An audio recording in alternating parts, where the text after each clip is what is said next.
Star Trek officially names its most important character, and it's not Kirk or Picard. For nearly 6 decades, Star Trek has delivered an expansive universe filled with iconic characters, visionary ideals, and unforgettable moments. From the commanding presence of Captain Kirk to the philosophical leadership of Jean-Luc Picard, fans have long debated who stands as the most pivotal figure in the franchise. Yet in a bold and unexpected move, Star Trek has finally named its most important character, and it's not Kirk, Picard, Spock, or even Janeway. According to a recent behind-the-scenes documentary and a series of canonical interviews with producers and showrunners across the Star Trek universe, the honor has officially been given to Number One, originally portrayed by Majel Barrett Roddenberry and most recently brought to life by Rebecca Romijn in Star Trek: Strange New Worlds. This decision may seem surprising on the surface, but when examined through the lens of Star Trek's deeper narrative legacy and the values it champions, it becomes clear. Number One has always been a hidden cornerstone of the franchise's soul. The forgotten pioneer, Number One's origin story. In 1965, the original Star Trek pilot, The Cage, introduced audiences to a version of the Enterprise crew that looked vastly different from the one that would ultimately make television history. At the center of the bridge stood a composed, intelligent, and authoritative woman known only as Number One. Played by Majel Barrett, the character was first officer to Captain Christopher Pike and embodied the calm, logical demeanor we would later associate with Mr. Spock. But the network at the time balked at the idea of a woman in a position of command. The pilot was rejected. While the show was later revived with a reworked cast, replacing Number One with Spock as second in command, her legacy endured quietly, tucked away as a footnote in Star Trek history. Yet her removal from the original series sparked an important undercurrent that would ripple throughout Star Trek's future: the idea that true progress often begins with a suppressed voice, only to return stronger and more essential later. The return of Number One, Strange New Worlds. Fast forward to the 21st century. When Star Trek Discovery introduced Captain Pike's Enterprise in Season 2, fans were stunned to see Number One return to the bridge. Rebecca Romijn's portrayal of the character in Strange New Worlds expanded her from a quiet footnote into a richly developed figure, complete with a name Una Chin-Riley, a backstory, and a unique place in Trek canon.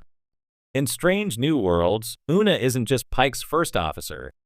She's his anchor, his conscience, and often the voice of logic and empathy that balances his command style.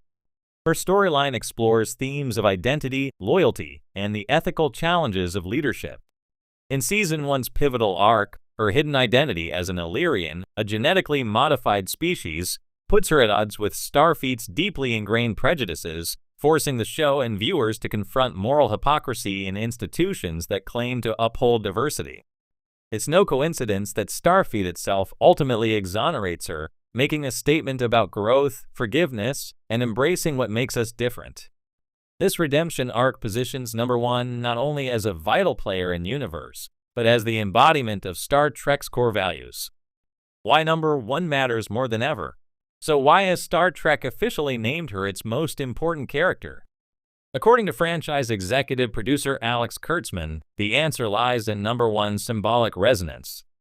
Greater than, she was the first. Before Kirk. Before Spock became Spock.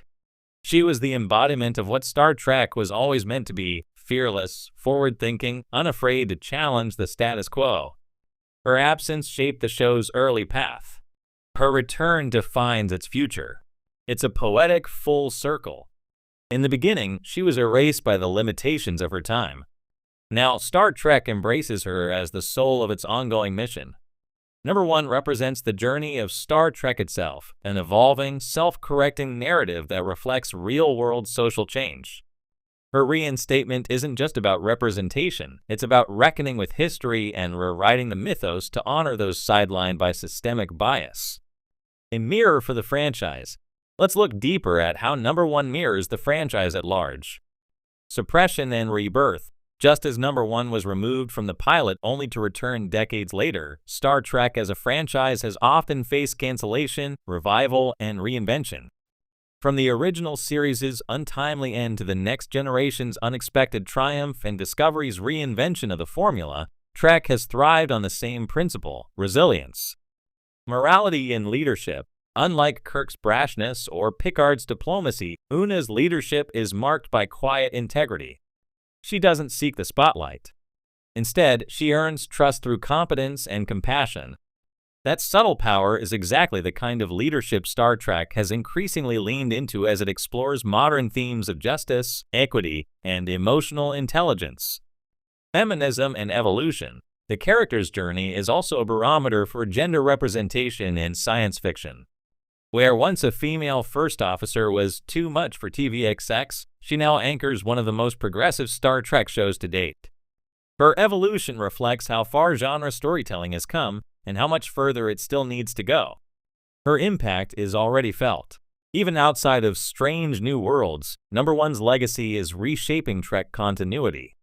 In Discovery, Michael Burnham inherits the mantle of groundbreaking female leadership, something that wouldn't be possible without Number One blazing the path. In Picard, Seven of Nine's rise to captaincy and Raffi's complex storyline both follow a precedent set by strong, multifaceted female officers.